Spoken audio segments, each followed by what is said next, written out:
pumunta dito sa settings, scroll pataas at hanapin ang camera.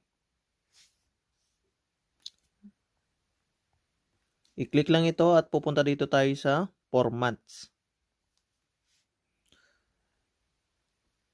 I-click lang natin itong most compatible dito sa taas.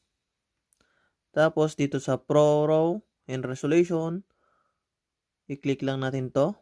At dito, Pro Default, pili lang tayo dito. At i-click lang natin itong Pro RAW Max. Yan.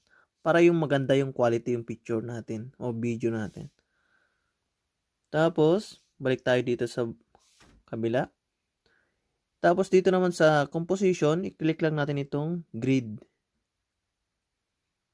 Tapos, syempre huwag kakalimutan na i-click itong lens correction, no?